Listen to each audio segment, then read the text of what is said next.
ये है। और हम क्या करते हैं, लाद रहे हैं, लोड देते हैं, जबरदस्ती लादते हैं, हम लाद रहे हैं। चाह नहीं रहा फिर भी हम हाँ। लोड दे रहे हैं।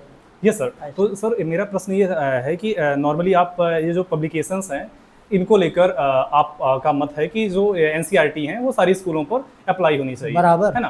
तो सर थोड़ा सा एक्सप्लेन करके हमें बताएं किस तरह से जो एनसीईआरटी है वो डिफरेंट है जो प्राइवेट जो पब्लिकेशंस हैं, चाहे कोई भी पब्लिकेशन हो गया, मैं पब्लिकेशन का नाम नहीं ले रहा हूँ यहाँ पर क्योंकि हाँ, स्कूलों पर पूरे पूरे पब्लिकेशन का बिल्कुल इसमें महत्व है और पूरे रोल है उसका, पूरे पब्लिकेशन का रोल है। एनसीईआरटी बिल्कुल आप लोग अछूते कर दिए हो, प्राइवेट वाले जितने भी प्राइवेट वाले सब, कोई उसका मतलब नहीं। जबकि बड़े बड़े विद्वान जो शिक्षाविद हैं, वास्तव में शिक्षाविद हैं, उन्होंने अब अकेले नहीं, उसको कई लोगों ने मिल करके और उनको निश्चित किया है, उन पूरे प्रॉस्पेक्टर्स को निश्चित किया है कि ये एजुकेशन यहाँ पर अप्लाई होना चाहिए, लागू होना चाहिए। पर हम लोग अपने निजी स्वार्थ के लिए, हम लोग राजनीतिज्ञों को तो कहते हैं कि जो राजनीति कर रहे हैं वो अपने बच्चे इंडिया में नहीं पढ़ाते हैं, विदेश पढ़ाते हैं, है ना? लेकिन हम अपना नहीं देखते हैं, हमको अपना भी देखना चाहिए कि हम क्या कर रहे हैं। एनसीईआरटी में जहाँ कई विद्वानों ने मिल करके कोर्स निर्धारित किया, पढ़ाने की तरकीबें बताई, सब कुछ किया, हम प्राइवेट विद्यालय वाले जितने भी हैं सब उसको निगलेक्ट कर रहे हैं। उसका क्या कारण है? या हमारे प्राइवेट विद्यालय के जो आका हैं वो उन विद्वानों से, जो शिक्षाविद हैं, उनसे ज़्यादा माने विद्वान हैं, योग्य हैं, पर हमारा रोजगार चूँकि हमारा विद्यालय जो है बहुत, हमको एजुकेशन से मतलब नहीं है, वो हमारा एक रोजगार हो गया है। और रोजगार के लिए, पैसा के लिए हम इस तरह के जाल फैला रहे हैं और हथकंडे बना रहे हैं। हाँ, जो सही शिक्षा है वो नहीं दे रहे हैं। अब यहाँ पर बात ये आई है, तो ठीक है सरकारी विद्यालयों में लगती है एनसीईआरटी, पर सरकारी विद्यालय के बच्चे क्यों कमज़ोर हैं? उसकी वजह है, कमज़ोर होने की वजह यह है कि उनके जो अभिभावक हैं वो उतने सक्रिय नहीं हैं अपने बच्चों के प्रति, इसलिए कि वो लेबर वर्ग हैं और एजुकेशन के मामले में वो बिल्कुल जीरो हैं। और प्राइवेट स्कूलों में जितने भी बच्चे जाते हैं वो एक शिक्षित फैमिली के जाते हैं, संपन्न है हर तरीके, तो उनको घर से भी मिलता है और स्कूल में भी मिलता है। स्कूल में भी पढ़ाते हैं, फिर घर में भी ट्यूशन लगा देते हैं। बिल्कुल। जब स्कूल से आएगा तो फिर हम देखेंगे कि क्या पढ़ाए हैं, तो होमवर्क करवाओ, और नहीं पढ़ाए हैं तो हम उनसे जाएंगे।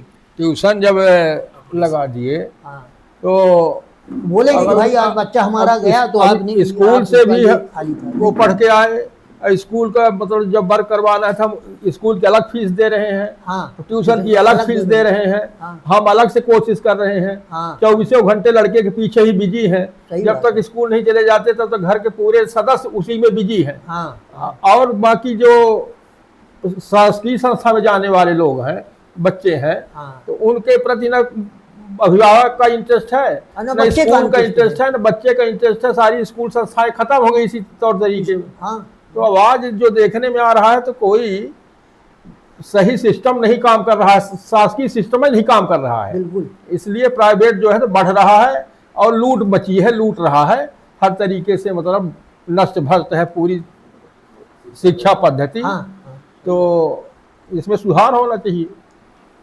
और नहीं, सुधार होने की गुंजाइश केवल ये है कि जितने भी प्राइवेट विद्यालय हैं सभी विद्यालय एनसीईआरटी की पुस्तक अपने विद्यालयों में लागू करें। सारी शिक्षा व्यवस्था शासन ये करना चाहिए कि जो हमारा सिलेबस है, हाँ, वो लागू करोगे, पूरे चाहे प्राइवेट हो चाहे शासकीय हो, पूरे लागू करो, अपना लागू नहीं करो। हाँ, तो अब नहीं करते हैं इसलिए कि वही राजनीतिक जिनको लागू करना है वो भी प्राइवेट चलाए हैं, तो उनका भी धंधा बंद हो जाएगा।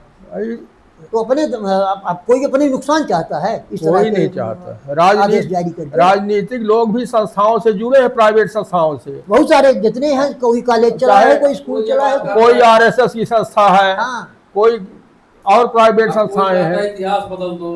हाँ, कैसे बदल देंगे? कोई कहता है कि अंतरिक्ष में सबसे पहले अंतरिक्ष में हनुमान जी गए थे। अरे ये पढ़ाओगे बच्चों को तो क्या मतलब निकलेगा? आज विज्ञान का समय है, हाँ, अब पढ़ाओगे कि हनुमान जी अंतरिक्ष यात्री थे पहले, तो नष्ट हो गया ना साहब। हाँ, सही बात है। अब पहले लगेगा वो हनुमान जी बने तो मैं अंतरिक्ष जाए। हनुमान जी बनाए। ये सब अब अपने बच्चों के लिए नहीं बताएंगे हाँ। ये पढ़ो।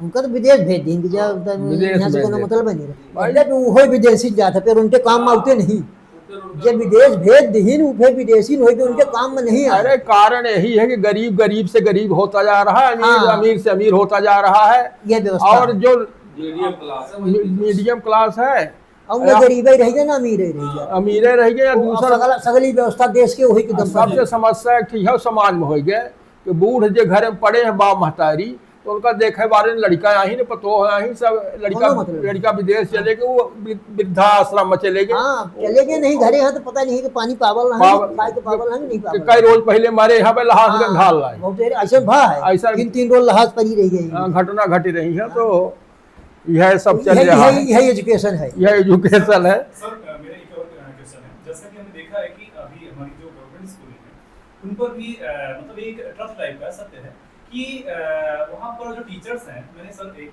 पॉडकास्ट किया है जो कि यूट्यूब पर उसकी वीडियोस में सर, तो बच्चे आकर ये बोलते हैं कि हमारे जो टीचर्स हैं वो आकर ना मोबाइल चलाते हैं बैठ कर क्लास में और हम लोगों को कुछ नहीं पढ़ाते हैं।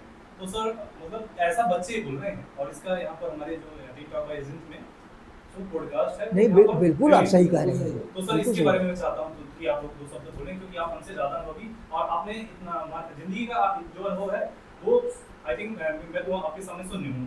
तो सर मैं चाहता हूँ कि आप इसमें नहीं तो जो ऐसा है, जो शासकीय संस्थाएं हैं वहाँ बच्चों को भेजा जाता है, तो वहाँ तो संस्थाएं टोटल बंद हैं। वेतन बराबर मिल रहा है शासकीय कर्मचारियों को, अच्छा वेतन मिल रहा है, हजारों लाखों में उनका वेतन है, तो हर तरह से वो अपना लाभ उठा रहे हैं। और बच्चों के बजाय हाजिरी उनके माता पिता का नाम लिख करके बोलते हैं कि ये तक बोल देते हैं। हमारे नहीं, गांव बात में देखिए, जो आप मोबाइल की बात की है, मोबाइल शासन ने आवश्यक कर दिया है, आवश्यक कर दिया है। अवॉइड किया है। अब उसी में हाजिरी लो। नहीं हाजिरी तो लगाना ही है, बहुत सारे ऑप्शन आते हैं बच्चों को पढ़ाने के लिए, पढ़ाने के लिए है बच्चों को पढ़ाने के लिए आते हैं। अब टीचर जब मोबाइल देखेगा तो जब उसमें जो क्वेश्चन आए हैं उसको देखेगा तब न पढ़ाएगा। अब बच्चे क्या सोचते हैं कि मास्टर जो है वो मोबाइल देख रहा है, वो अपने घर में गए बताए। अब घर वालों को तो ये पूरी प्रक्रिया मालूम नहीं है, तो वो घर वाले जो बच्चों के हैं वो और लोगों को बताए।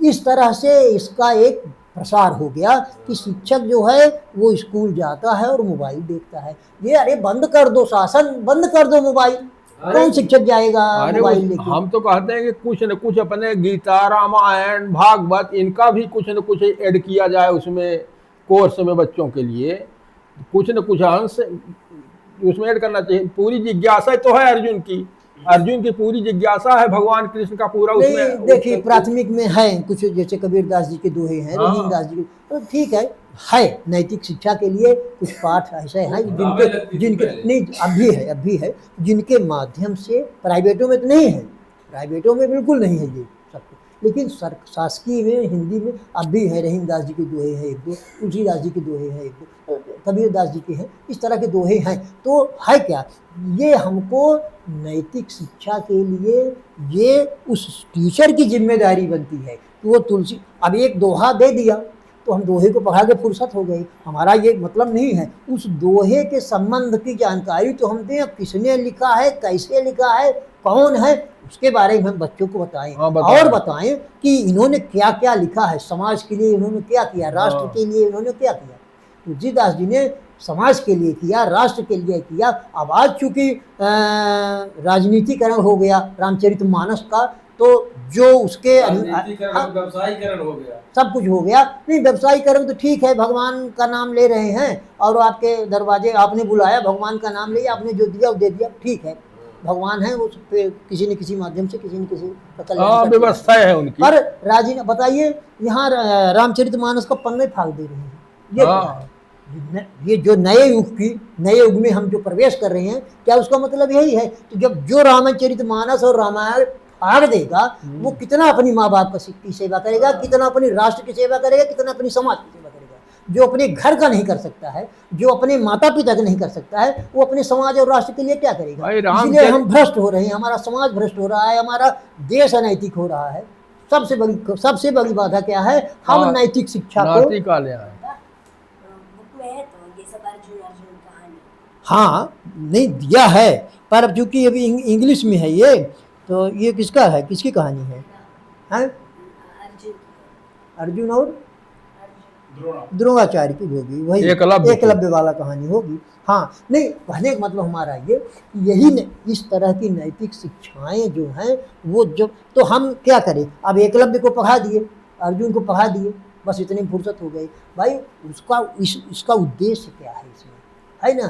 कि हमारा गुरु के प्रति हमारी जब रुचि जागृत होगी और गुरु का जब हम वंदन करेंगे तभी वो शिक्षा हमको मिलेगी। ये हम जब आत्मसात अपने बच्चों को जब तक नहीं करा देंगे तब तक उन बच्चों में वो गुण नहीं आ पाएगा, और उससे न हमारी प्रगति, न हमारे विद्यालय की प्रगति, और न हमारे घर की प्रगति, न हमारे समाज की संभव ही नहीं है।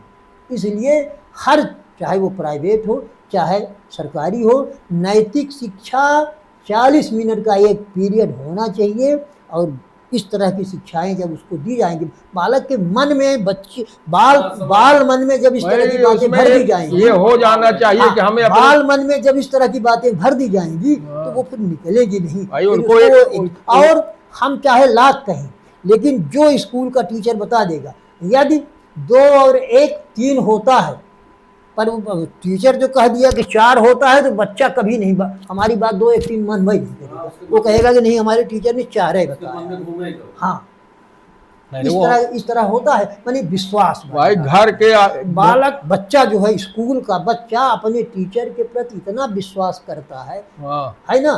पर वही विश्वास जो है उस टीचर को भी चाहिए कि ये हमारे बच्चे हैं। तो जिस तरह का एजुकेशन हमको इसको देना है, उसी अन्य सभी को देना है, और उसके प्रति हमारी लगन भी होनी चाहिए। हमको क्या करना है, आज जैसे हमको अरे हो गया चले जाएंगे, तो जो वही किताब में पढ़ा दे, इसके लिए हम एक प्लान तैयार करें कि कल हमने इसको पढ़ाया था, आज हमको ये पढ़ाना है बच्चों को, स्टडी करके जाना है। हाँ ये सिखाना है, ये बातें हमको, तो ये है। लेकिन कोई नहीं करता है, न प्राइवेट वाले करते हैं न सरकारी वाले नहीं भी सर, करते हैं। सर मैं यहाँ पर मेंशन करना चाहूँगा, जैसा कि मैं I am teaching in Sanskar वाली school, teaching sir in my school there is a lesson plan, मतलब वहाँ पर टीचर्स को लेसन प्लान करके जाना होता है। और सर जैसा कि हमारा जो पब्लिकेशन है लीड पब्लिकेशन, तो उसमें सर जो टैब के थ्रू हमने एज अ टीचर, सर मैं अपना बता रहा हूँ, बाकी स्कूलों का हम नहीं बोल सकते क्योंकि हम उनके बारे में नहीं जान रहे। तो सर जैसा कि आपने यहाँ पर मेंशन किया इस चीज़ों के बारे में, तो मैं बताना चाहूँगा क्योंकि हमारे साथ बहुत सारे लोग जुड़ रहे हैं। हाँ। तो सर इसका एक रॉन्ग इम्पैक्ट ना पड़े इसलिए मैं यहाँ पर कमेंट कर रहा हूँ। सर ये है कि जो लीड पब्लिकेशन है सर, उसमें लेसन प्लान से लेकर टीचर मटेरियल सारी चीज़ें अवेलेबल हैं वहाँ पर सर। और इसका अगर आप मतलब कि कोई व्यूअर चाहे तो वो आकर देख भी सकता है। हाँ ये है कि अदर पब्लिकेशन का यूज हो रहा है, बट ये है कि लेसन प्लान जैसा आपने बोला कि टीचर्स पहले से प्रिपेयर रहे, तो सर वहाँ पर ऐसी सुविधाएं हैं और हम लोग प्रिपेयर, अगर आपको किसी को जज करना है so give me topic, I will answer.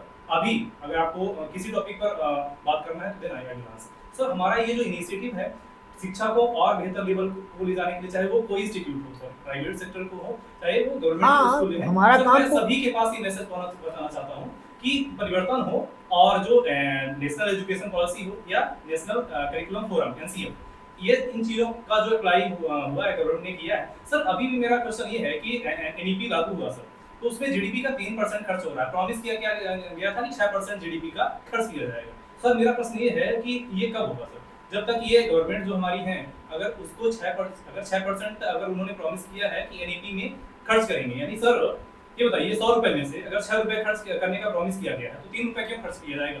दूसरा ये है कि रिसर्च एंड डेवलपमेंट पर सर 100 रुपए में से 3 पैसे खर्च किए जा रहे हैं सर, तो सर 3 से 7 पैसे, तो ये कैसे मतलब हो पाएगा जब ना ही रिसर्च पर खर्च हो रहा है ना ही एजुकेशन पर, तो ना जॉब जनरेट होगी ना ही एजुकेशन अच्छा लेवल पर हो पाएगा। इसीलिए सर 144 करोड़ लोगों में से 65 करोड़ अपने इंडिया में यूथ है, उनमें टीनेजर्स हैं। अगर हम इसी तरह से करते रहें तो सर एक दिन ऐसा आएगा कि इंडिया की जो इकोनॉमी है, एक बोलते हैं ना विश्व गुरु और मेक इन इंडिया, सर एक नारा रह जाएगा। इसके बारे में मैं चाहता हूँ कि हमारे सर जो बैठे हुए फ्रंट में ये बोले थोड़ा सा।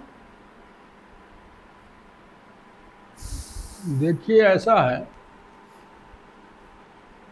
कि महात्मा गांधी जी ने कहा था, money is the first problem for attempt any political party. मतलब किसी भी राजनीतिक दल को चलाने के लिए पैसा जो है प्रथम आवश्यकता है। तो पॉलिटिकल पार्टी वाले में उन्होंने कहा था। लेकिन यदि आर्थिक रूप से कोई भी संस्था संपन्न नहीं है, उसको आर्थिक सहायता नहीं मिल रही है, तो सारे जो एजुकेशन संबंधी जो प्रक्रिया है उसको चलाने में निश्चित ही व्यवधान पैदा होगा। लोगों को संतुष्ट कर पाना, उचित वेतन दे पाना, ये सारी जो व्यवस्थाएं हैं और बहुत से खर्च जो हैं स्कूल के वो नहीं चल पाएंगे और बच्चे उस तरह से डेवलप नहीं कर पाएंगे। इसलिए उसमें जो है तो उचित जो है शेयर उनको मिलना चाहिए, यही मेरा कहना है। Thank you so much sir, आपने हमें एक सजेशन दिया, क्योंकि हमारे साथ सर बहुत सारे मऊगंज के जो लोग हैं, है ना, जो एजुकेटेड लोग हैं और जो अच्छे लोग हैं वो जुड़े हुए हैं।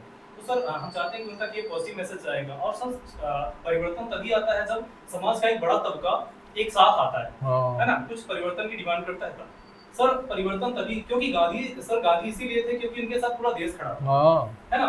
जैसा कि गांधी जी के बारे में आपने जिक्र किया है यहाँ पर सर, अगर मैं आइडल मानता हूँ तो सर किसी को मानता हूँ वो है गांधी जी, क्योंकि गांधी जी ऐसा बन पाना ही इम्पॉसिबल है सर। हमें जाति, धर्म और बहुत भाषाई मुद्दों से ऊपर उठना पड़ेगा तो हम गांधी बन पाएंगे, उनके राह पर चल पाएंगे। सर इसके बारे में थोड़ा सा दो शब्द बोलिए। देखिए ऐसा है, किसी के चरित्र को यदि आप, किसी महान पुरुष के, महापुरुष के चरित्र को यदि आप अपने समाज में प्रस्तुत करते हैं, अप्लाई करते हैं, तो निश्चित ही उसकी छाप हमारे बच्चों में, हमारे समाज में, हमारे आसपास के वातावरण में धीरे धीरे प्रसारित होगी और उसका असर जो है तो पूरे समाज में पड़ेगा। इसलिए ये कोशिश करनी चाहिए कि हमें अपने महापुरुषों को आदर्श बनाकर हमें समाज में अच्छी शिक्षा, अच्छे ग्रंथों का पठन पाठन, उसके अलावा मान जो स्कूल की जो सलेबस है उससे हट के भी कुछ न कुछ शिक्षा लोग अपने गुरुजनों को देनी चाहिए। और जैसे रामचरितमानस में आया कि प्रातः काल उठ के रघुनाथा, माता पिता गुरु ना वही माथा। तो क्या दिया गया है कि भगवान राम जो है जब प्रातः काल उठते हैं, माता पिता गुरु के आज्ञा लेते हैं और चरण स्पर्श करते हैं। मनुस्मृति में आया है, अभिवादन शीलस नित्यम वृद्धोपसेविना चत्वारि तस्य वर्धन्ते आयु विद्या यशो बलम। अभिवादन शीलस, जो प्रतिदिन अपने उठकर अपने बड़ों का सम्मान करते हैं, चरण स्पर्श करते हैं, उनकी वंदना करते हैं, तो उनके 4 गुण बढ़ जाते हैं, आयु, विद्या, यश और बल। तो यदि इस तरह की बातें बच्चों में भी शुरू से डाली जाएंगी तो वो बच्चे जो है संस्कारी होंगे। और संस्कार बैली आपके स्कूल का नाम है, तो संस्कार तो पढ़ना चाहिए। केवल अंग्रेजी बोल देने से संस्कार नहीं आएगा।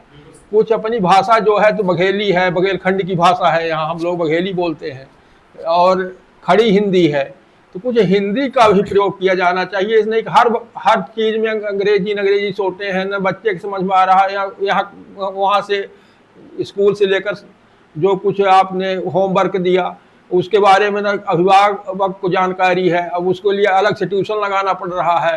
तो सारी ये बड़ी विसंगतियाँ हैं, इससे उतना डेवलपमेंट जो होना चाहिए बच्चों के माइंड में वो नहीं हो पा रहा है।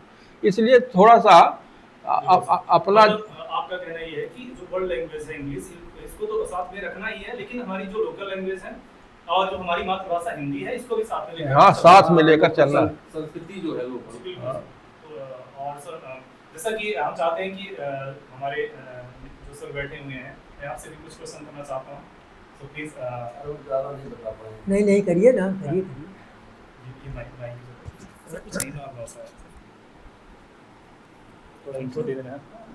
ऐसा कोई क्वेश्चन नहीं है जो ना बता पाए सर। जैसा कि सबसे पहले मैं चाहता हूँ कि आज सडन ये इंसिडेंट हुआ कि आप सभी से हमारा मुलाकात हुआ, और हम चाहते हैं कि थोड़ा सा परिचय देने के बाद आप थोड़ा सा अपने बारे में बता दें। परिचय दे दिए अपन।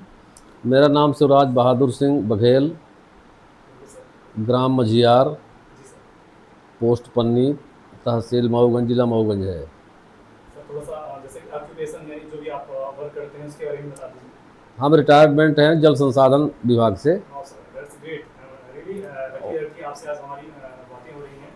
तो सर हम ये चाहते हैं कि जिस तरह से आप जल संसाधन से रिटायर्ड हैं और क्योंकि तब वहाँ पर हमारा प्रश्न ये है कि जो इनोवेशन हो रहा है, इनोवेशन जो इंडिया साइंस के फील्ड में वर्क कर रहा है ना, शुद्धता या स्वच्छ भारत अभियान, तो सर क्या मतलब कि अभी भी परिवर्तन एक इम्प्रूवमेंट की जरूरत है कि जस्ट जो हो रहा है सब अच्छा हो रहा है? नहीं, स्वच्छता बहुत अच्छी चीज़ है। ये गांधी जी का भी संदेश था, स्वच्छता। और लेकिन गवर्नमेंट की स्कीम बहुत अच्छी है, लेकिन केवल कागजों पर है। बिल्कुल सर, हमारा कहना है कि कागजों पर है, मतलब रियल लाइफ में सर इम्प्लीमेंट नहीं हो रहा है सर। नहीं करते हैं, लेकिन जो जहाँ होना चाहिए वहाँ नहीं हो रहा है। जैसे कुछ एग्जांपल, जैसे देव तालाब है अपना, बहुत बड़ा यहाँ पर लोकेलिटी है, लाखों लोग वहाँ मेला में जाते हैं। वहाँ इतनी गंदगी भरी हुई है कि अब वहाँ देखने से पता चलता है कि वो सिकुड़ बना है, उसमें गंदगी है, न कोई शौचालय है। वो महिलाएं जाती हैं लाखों, पुरुष जाते हैं, न कोई पानी की सही ढंग से व्यवस्था है, जबकि उसको पर्यटन विकास निगम को दिया गया है। तो ये सफाई के नाम पर जब इतना बड़ा खर्च हो रहा है, तो एक छोटा सा जगह जहाँ 1-2 लाख आदमी जाते हैं वहाँ क्यों नहीं हो सकता? बिल्कुल सर, तो मैं भी वहाँ वो पर- देखने पर लगता है कि सब कागजों में है। बिल्कुल सर, इसीलिए मेरा प्रश्न ही था क्योंकि अभी कुछ दिनों पहले मैं भी देवतला मंदिर में विजिट किया हुआ था, तो मैंने वहाँ पर जो देखा इतना सारा डस्ट और पॉलीथीन से लेकर जो प्लास्टिक बैग्स हैं सर, मतलब एक ये जो हॉली प्लेस है अपने इस नौगंज डिस्ट्रिक्ट का, है ना, एक ऐसा पवित्र स्थल है जहाँ पर लाखों श्रद्धालु जो हैं जाते हैं। तो सर मतलब कि अब यही श्रद्धालु अगर थोड़े अवेयर हो जाएं और जो गंदगी सर ये जो आ रहा है कचरा, आ कहाँ से रहा है सर, ये तो हम ही लोगों के द्वारा वहाँ पर ले जाया जा रहा है।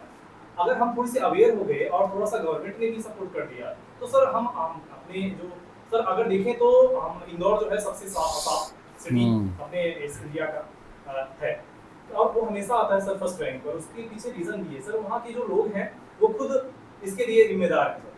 तो जब तक हमारे जो यहाँ की जो सोसाइटी है, समाज अगर इन चीज़ों पर गौर करे, थोड़ा सा विचार करे, तो स्वच्छता अपने आप आ जाएगी सर। क्योंकि सर 144 करोड़ लोग हैं सर, अगर कोई भी पर्सन या प्राइम मिनिस्टर बन जाए या सीएम बन जाए, 100% कोई भी चीज़ इम्प्लीमेंट करने में थोड़ा सा प्रॉब्लम होता है सर। और ये सोल्यूशन तभी हो सकता है जब एक समाज का एक बहुत बड़ा जागरूकता। बिल्कुल सर। तो सर इस पर भी हम चाहते हैं कि आप दो शब्द नहीं, जागरूकता सबसे बड़ी चीज़ है, लेकिन जब उसके लिए साधन उपलब्ध कराया जाए, बिल्कुल सर। और जैसे डस्टबिन रखे जाएं, शौचालय बनाए जाएं। जो चीज़ बनी ही नहीं है तो पब्लिक को वहाँ शौचालय में जाना है, और जब शौचालय नहीं है तो कहाँ जाएगा वो? बिल्कुल जब शौचालय नहीं बना है, जब कचरा घर नहीं बना है, कचरा डस्टबिन नहीं रखे गए हैं। आज जैसे हम लोग तो कुंभ मेला में गए, कुंभ मेला में सारी व्यवस्थाएं सरकार की थी, वहाँ सफाई कर्मी लगे थे और साथ साथ सारी व्यवस्थाएं थी। सफाई कर्मी उठा करके एक तो राजश्री की पन्नी वहाँ रोड पर नहीं मिलती थी, हजारों सफाई कर्मी वहाँ 24 घंटों साफ करते थे, लेकिन उसके लिए व्यवस्था थी, गाड़ियाँ आती थी, डस्टबिन से उठा करके ले जाती थी। तो इस तरह से व्यवस्था होनी चाहिए शासन की। जब इसके नाम पर इतना खर्च हो रहा है तो व्यवस्था तो होनी चाहिए, जगह जगह डस्टबिन, शौचालय और सारी चीजें कर दीजिए, आप अलाउंस कर दीजिए, कोई नहीं फेंकेगा तो लोग डरेंगे भी और करेंगे भी। बिल्कुल sir, thank you so much. आपने हमें एक जो सजेशन दिया और हमारे समाज के लिए भी और गवर्नमेंट के लिए भी सर, कोई भी चीज़ 100% तभी इम्प्लीमेंट हो पाएगी जब यहाँ का जो पॉपुलेशन है और गवर्नमेंट दोनों मिलकर वर्क करेंगे, तभी 100% वो लागू हो पाएगा और उसका समाधान हो पाएगा। Thank you so much sir. Sir हम ये चाहते हैं कि आप दोनों जो है तो कुछ एक पॉजिटिव मैसेज जो है, क्योंकि हमारे साथ 9 वर्ष के बहुत सारे लोग जुड़े हुए हैं, जैसा कि हमने कई बार यहाँ पर जिक्र किया, तो उनके लिए सर क्या मैसेज देना चाहेंगे? क्योंकि हमारा जो टीम टॉक बाय अजिंत करके एपिसोड हम बनाते हैं, ये एजुकेशन, टेक और बिजनेस को प्रमोट करता है सर। और ये इसलिए हमने इनिशिएटिव स्टार्ट किया क्योंकि सर हम ये देख रहे हैं कि जो इकोनॉमी है उसका जो साइकिल है ये इन तीनों चीजों पर ही निर्भर है। क्योंकि सर एजुकेट होगा तभी क्या कर पाएगा, टेक को जान पाएगा, टेक को जान पाएगा तो बिजनेस जनरेट होगा, सब बिजनेस के द्वारा मनी का जो फ्लो है वो वर्क करेगा। और कोई भी इकोनॉमी तभी सस्टेन करती है सर जब वहाँ का इकोनॉमी फ्लो करता है, यानी जो साइकिल है मनी का वो एक प्रॉपर वे में वर्क करता है। तो सर इस मतलब मुद्दे पर भी मैं चाहता हूँ कि आप दोनों कुछ पॉजिटिव व्यू हमें प्रोवाइड करें। बोला तो ऐसा है कि जो प्रॉब्लम है तो आधारभूत प्रॉब्लम है त्रिपाठी जी कि जितने अपने देश में बेरोजगारी जो बढ़ रही है तो उसका कारण यही है कि हर आदमी नौकरी करना चाहता है, नौकर बनना चाहता है। कोई जो है तो अपना व्यक्तिगत ना तो बिजनेस बना करना चाहता है, ना तो अपने बिजनेस में लग करके उसको आगे बढ़ा करके कुछ और ऐसे लोगों को जोड़े उसके बिजनेस से जुड़ जाएं और उनका भी मतलब पेट पर्दा चलने लगे, उनका भी आर्थिक स्थिति सुधरे। तो इसलिए आवश्यक यही है कि मतलब सभी को इस तरह से शिक्षा दी जाए कि स्वयं अपना बिजनेस तैयार कर सकें, सभी सरकारी नौकरी पर डिपेंड न हो या प्राइवेट नौकरी पर डिपेंड न हो, नौकरी चाकरी का चक्कर छोड़ करके स्वयं नौकर रखने की क्षमता रखें, नौकर बनने की स्थिति में न हो। इस यही हम इस संबंध में कहेंगे। तुलसीदास जी ने एक चौपाई लिखी है, चरण कमल रज कह सब कहाही, अब मानुष करन मूर कछु। आही। केवट क्या कहता है कि मैं नाव में आपको बिना पैर धोए नहीं चढ़ा सकता। नहीं चढ़ा सकता। भगवान ने पूछा क्यों? बोले कि आपकी धूल जो है, चरण की धूल, वो बड़ी खतरनाक है। हाँ वो तो आदमी बना देती है, मनुष्य बना देती है। हाँ। और हमारी जो नाव मनुष्य बन जाएगी तो हमको हमारी रोजी रोटी कैसे चलेगी? तो भगवान ने पूछा कि मनुष्य होने में तुमको परेशानी क्या है? मनुष्य हो, तन पाए हो, मनुष्य हो, मनुष्य होने में क्या परेशानी है?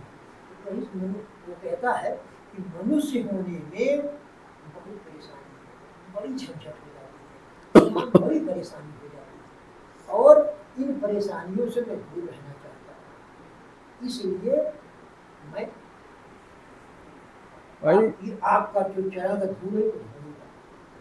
आपका अच्छा आगमन हुआ, नाव में बैठाया और जब उस पार गया तो राम, भगवान राम ने उसको क्या उतराई, हाँ पारिश्रमिक, हाँ देने के लिए हाँ। पिताजी की ओर देखा, मन मुदरी मन मुदित उतारी। हाँ तो केवट पीछे हट गया और कहा, तो भगवान राम ने कहा कि बाबी अब तुमको क्या दिक्कत है? अपने ये ले लो, तुम अपनी विपन्नता को आवाज दे करके और हमको नाव बैठाए थे, और आप मैं तुमको दे रहा हूँ मन मुदरी मन मुदित उतारी। वो बताइए, एक गरीब को मुदरी मिल रही है तो दौड़ लीजिएगा, लेकिन वो क्या किया? पीछे हट गया। तो राम भगवान ने पूछा उससे, क्या हुआ तुमको? कहा जिसका डर था वही हो गया। जिस मनुष्यता के कारण जो वो मनुष्यता हमको जग गई, और वो जब जग गई तो हम इस तरह के काम अब नहीं कर पा रहे हैं, क्योंकि आपके चरण, आपके ये रज का प्रभाव है कि जो मिल गया हमको, तो ये एक मानवीय गुण हमारे में आ गया, तो मैं अब इसको नहीं ले सकता। ये तो जब तक हम अपने समाज में एक मानवीय गुण का प्रचार और प्रसार नहीं कर पाएंगे, और वो होगा इन्हीं माध्यमों से। हम हफ्ते में 15 दिन में एक अभिभावक कुछ लोग इकट्ठा हों और आपस में बात करें, और उसमें सबसे बड़ी बात ये है कि हम अपने घर से अपने छोटे बच्चों को, मैंने हमने तो जो किया वो क्या सीख, हमको तो इसको, इस पीढ़ी को आगे बढ़ाना है। तो आगे बढ़ाने के बढ़ाने के लिए जो हमारा पीछा बैक है ना, सांस्कृतिक आयोजन होना चाहिए थोड़ा सा। हमको अपने साथ, हम क्या करते हैं, मीटिंग हुई किसी की, हम चले गए सुन लिए, और हमको जो करना फॉलो। अब जो बात हम सुन रहे हैं वही बात है हमारा बच्चा सुन रहा है, वो उसको फॉलो करेगा। जब उसको वो अपने में उतारेगा तब ये राष्ट्र का लाभ बीच होगा बीच और में राष्ट्र हित में वो काम करेगा। यदि ऐसा हम नहीं कर रहे हैं तो हम बहुत बड़ी भूल कर रहे भूल करें। हैं। और ये जो बातें आपने अभी उठाई सिंह साहब जी से, केवल एक मुद्दा यही है कि हम कोई भी काम करें अच्छा काम, अच्छा काम। तो हम अपने घर में बैठ करके और चर्चा करें, समाज में बैठ कर समाज में चर्चा करें। और इस तरह की मीटिंग हम अपने समाज में, जैसे आप आए, अकेले आए यहाँ, हम लोग 3 लोग भी, हम प्रयास करेंगे एक इस तरह के कार्यक्रमों के लिए, कभी 2 आएंगे, कभी 3 आएंगे, लेकिन धीरे धीरे जब ड्यूटी जाएगी तो 2 से 3, 3 से 30 हो जाएंगे। और जब 30 होंगे तो वही और सबसे बोलेंगे भाई आप अपने आइए ना, आइए जाति को लेकर के आइए। और उन बच्चों में जब उन बातों का आत्मशोधन होगा, आत्म उसको अपने ऊपर उतारेंगे, लागू करेंगे, तब कहीं जाकर के इस समाज का, इस शिक्षा का, इस देश का, मतलब एक समाज का एक जो बड़ा तबका साथ में आएगा तब परिवर्तन होगा, हाँ। है ना। और गांधी जी परिवर्तन तभी ला पाए जब पूरे इंडिया के स्टेट्स, गांव, कस्बों सबको एक साथ एकजुट कर पाए। तब रख दे पानी का। देखिए हमारे और सबसे बड़ी बात जानते हैं गांधी जी में क्या थी? गांधी जी करने से पहले कहने से करते। पहले करते थे। जब करते थे तो उन्होंने देखा ये तो कर रहे हैं। देखिए गांधी जी गरीब, और हम क्या करते, कहते घर है, करते गांधी जी नहीं। गरीब, बहुत लेक्चर दे दिया, गांधी जी गरीब नहीं थे। उसको अपने ऊपर नहीं उतारे। गांधी जी गरीब नहीं थे, वो बैरिस्टर की शिक्षा लेने विदेश गए थे। और वो भी कोट पैंट पहन सकते थे, वो भी सूट बूट पहन सकते थे, लेकिन जब वो इंडिया के अंदर आए कुछ करने के लिए तो उन्होंने धोती वस्त्र धारण किया, डंडा लिया, जो माने जो एकदम जो जीरो माने संस्कृत में अपने हिंदू धर्म में या कि देश में जो सबसे सबसे बड़ी बात उनमें गांधी जी में क्या थी? वेशभूषा वो धारण बैरिस्टर किया। थे। हाँ, इंग्लिश को का उनको बहुत बड़ा ज्ञान था। बहुत बड़ा भाई ज्ञान। गांधी जी जब चले तो यही दीवान थे, बहुत बड़े अंग्रेजों के बहुत बड़े पोस्ट पर थे। उन समय में 2 लाख रुपए महीना वो कमाते थे। उनके बाद गांधी जी के लिए कहा गया जब कि उन्होंने देखा कि हमारा राष्ट्र जो है वो परवश है, उन्होंने फिर पैंट शर्ट उतार के सब फेंक फेंका दिया। और अपने भारतीय संस्कृति में आकर के, जिससे लोगों को ये न लगे कि ये तो हाँ। अंग्रेजी वाले हैं, ये हाँ। बहुत पढ़े हैं, लोगों को ये लगे कि ये सामान्य हमारे आम जैसे नागरिक ही से भी नीचे हैं। तब एकदम लोगों हो ने गए। उनका पीछा किया और उनको भाई अपने धरातल से जब आप नीचे उतरेंगे तभी तो आपके साथ लोग चलेंगे, नीचे स्तर वाले। करना है। गांधी जी हमको समाज गांधी को जी अकेले चल पड़े, डालना होगा, अपने को बनाना होगा। अकेले चल पड़े, साथ में सब थोड़ी पहले जुड़े थे। चल पड़े जिधर 2 डगमग में, चल पड़े कोटि पग उसी ओर, चल पड़े जिधर 2 डगमग में, चल पड़े कोटि पग उसी ओर, पड़ गए जिधर पग एक डग में, उस पग में पड़े हजारों पैर। तो मतलब गांधी जी जब अकेले चले तो उनका उद्देश्य था देश को आज़ाद कराना, अहिंसात्मक उनका उद्देश्य था, हिंसा फैलाना नहीं था, किसी को मारना पीटना नहीं था। एक अहिंसा व्रत लेकर के वो देश को आज़ाद कराने के लिए चले। इसी तरह से हम सब लोगों को अपने गीता, उनके पुस्तक जो है उनके हाथ में धारण रहती थी, गीता का हमेशा स्वाध्याय करते थे। और आज भी वही गीता कोर्ट में रखी जाती है, गीता से शपथ खवाई जाती है। और उस गीता रामायण से कोई भी सबक हम स्कूल में नहीं लागू करते, ना समाज में लागू करते। गाते हैं, बजाते हैं, उससे फ़ायदा उठाते हैं, उससे कमाई करते हैं, लेकिन ये नहीं चाहते कि हमारे बच्चे भी इसको सीखें, इसके बताए हुए रास्ते पर चलें। भगवान राम कैसे हमारे आदर्श थे, भाई के प्रति उन्होंने कैसा व्यवहार किया, माँ के प्रति कैसा उनका आदर सम्मान था, पिता के पैसे की बात को कैसे वो मानते थे, कभी टाले नहीं। उनके पिताजी की आज्ञा से वनवास चले गए, 14 वर्ष तक वनवास तक रहे, जब तक उनकी आज्ञा थी। तभी लौटे जब उन्होंने राक्षसों का विनाश किया।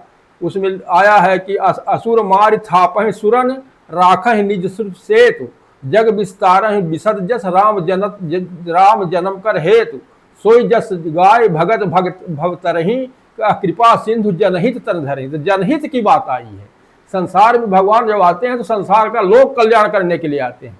तो ऐसे ही पैगंबर, ऐसे ही हम लोगों को अपने पैगंबरों से, अपने महापुरुषों से सीख लेनी चाहिए और ऐसा आदर्श प्रस्तुत करना चाहिए जिससे हमारा समाज आगे बढ़े, हमारे बच्चे पढ़े लिखे हों और वेद शास्त्र पुराण के बारे में भी जाने। ये हमारे निचोड़ है, ये हमारे महान ऋषियों ग्रंथों की धरोहर है, इसको हमें रख करके आगे चलना है। बस यही चलो। सब प्रयास हम सबको करना आगे चाहिए। बढ़ना है तो लोग चलो। और वेद, अब चलना चाहिए। और वेद, वो बैठे हैं, दोनों सर सर 2 मिनट ये था कि जैसे सर ने अपना इंट्रो इंतजार कर रहा है। थोड़ा सा 2 शब्द अपने बारे में बता दें। हमारा नाम विपिन कुमार सिंह है, Yes, sir. हम भी मझियार के ही रहने वाले हैं। हमारे घर से 4 बच्चे आपके संस्कार वैली स्कूल में पढ़ने भी आते हैं। एक का नाम दिव्यांश है, एक का नाम पुनीता है, वो 5वीं क्लास में है, नातिन है। एक और छोटी नातिन आती है, उसका नाम वो है मानसी है, शायद आपसे अभी बच्चों से परिचित हो या ना हो। और एक परिधि है, एक पुनीता है। ये 4 बच्चे आपके स्कूल में ही पढ़ने आते हैं, हमारे घर से ही आते हैं। और मेरा ग्राम मझियार में घर है। मैं MSc किया हूँ जुलाजी से, मऊगंज कॉलेज में मैं प्रेसिडेंट भी था भैया की कृपा से। आप हमारे पक्के पुराने साथी हैं और आज भी साथी, घर जैसा हमारा यहाँ स्थान है। आज हम धन्य हुए आप जैसे व्यक्तित्व से मिलकर और बहुत सारी चीजें हमने सीखा। और सर ये हमारा जो इनिशिएटिव था, क्योंकि सर हमने ये देखा कि कोई भी मीडिया हम नॉर्मल लोगों को नहीं सुनती है। सर को केवल या तो कोई बड़ा पॉलिटिशियन या तो कोई बिजनेस टाइकून हो जो कि मिलेनियर हो, उन्हीं के पास जाती है। तो सर हम ये अपना जो सेटअप बनाए हुए हैं, हम सर केवल उन्हीं से ये पॉडकास्ट करते हैं जिससे हम कुछ सीख पाए, समाज पर एक पॉजिटिव मैसेज जाए। तो सर हमने ये अपना बनाया हुआ है कि हम ये लोगों का रहे, लोग यहाँ पर आकर बोलेंगे और ये लोगों का रहेगा। तो सर हमारा ये इनिशिएटिव है और thank you so much sir, आप हमारे लिए वंदनीय हैं और हम ऐसे ही आपसे सीखते रहेंगे। नहीं, आपका कार्यक्रम में बड़ा- धन्यवाद है आपको, खूब खूब आशीर्वाद है। इस तरह के कार्यक्रम आप करते धीरे धीरे भाई कुछ भी करने के लिए कुछ परेशानियां तो होती हाँ, है। दिक्कत। बहुत सारे लोग बात भी सुनने को मिलेगी आपको। ओके है सर, ना? मैं हम लोगों जैसे मिल जाएंगे तो फिर बोलते ही रहेंगे। सुनने भी पड़ेगा। लेकिन सबका समझ करते हुए आपने बहुत अच्छा, आपने धैर्य को दिखाया और आपने प्रतिवाद नहीं किया। सबसे बड़ी क्वालिटी आपने हमको ये देखने को मिली। बहुत अच्छा आप प्रगति करेंगे, निश्चित करेंगे, इसमें कोई दो राय नहीं। Thank you so much. बहुत बहुत ऐसे धन्यवाद। ही आप लोग हमसे जुड़े रहिए और हम ऐसे ही पॉडकास्ट ऐसे अनुभवी जनों से जो हमारी वार्तालाप होगी, जो भी इनके विचार हैं, क्योंकि विचारों से ही आदमी महान बनता है। और गांधी के विचार ही थे जो कि उनको एक राष्ट्रपिता बनाए और जो कि हम अभी भी उनके करेंसी या कोई भी हमारी सिक्के से लेकर जो नोट है उनकी फोटो को देखने को मिलता है। तो ऐसे ही हमारे साथ जुड़े रहिए और हम ऐसे ही अनुभवी जनों से आपका जो है मुलाकात कराते रहेंगे। Thank you so much for watching. ऐसे ही हमारे साथ जुड़े रहिए। नेक्स्ट वीडियो भी हम जल्द ही अपलोड करेंगे एक ऐसे पर्सन के साथ जो कि हमें इस नॉलेज भरी लोक सागर में अपना ज्ञान रूपी अमृत प्रदान करेंगे। Thank you sir. चलिए त्रिपाठी जी, अब थोड़ा